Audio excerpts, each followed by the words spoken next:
E-book saya jarang jual. Okey, Saya kenapa tak jual. tu? Tak sampai feel macam mana?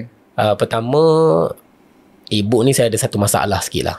Sebab orang akan copy Orang akan like jual PDF ataupun dia tu. Okay. Dan saya pernah, kalau saya jual apa, saya akan jual dekat Google Play Books ataupun dekat Kindle lah, dekat Amazon. Sebab itu orang tak boleh copy kan. Malaysia guna Kindle juga Tapi tak, budaya tu sangat kecil di Malaysia. Susah lagi lah, susah masih sangat. So macam lepas tu kita pun tahu market tu kecil, dan kita masuk market yang physical lah, printed.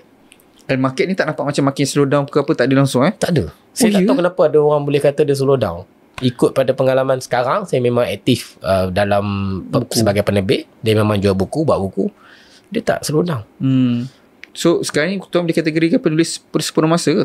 Penulis sepenuh masa dan juga buat penerbit sendiri lah. Bila turning point tuan decide untuk go jadi penulis sepenuh masa? Umur 19 tadi tu. Masa tu bila saya tulis, saya belajar apa semua kan, belajar bahasa Arab menulis. There's one point saya masih ingat tu. Sebab selalunya bila kita ambil kos bahasa Arab ni, so kita akan ditanya lah, nak jadi apa nanti bila dah grad? Sebab kita tak boleh nak jawab soalan tu. Kalau engineering, jadi engineer kan. Kalau kos-kos lain, jadilah apa yang seperti dimasuk dalam bidang tu kan. Kita bahasa, kita nak sebut apa? Jadi lecturer ke? Lecturer, kita kena masuk master, kena ada jalan je kan.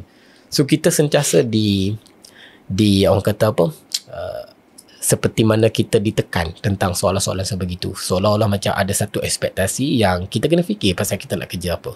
Saya pula jenis orang yang tak suka macam tu. So bila kawan-kawan kita dah lah tak amai batch kita, dan juga kos kita tu, kos yang daripada 300 orang tu, lah kali tinggal 1 orang je, sebab semua orang tukar kos.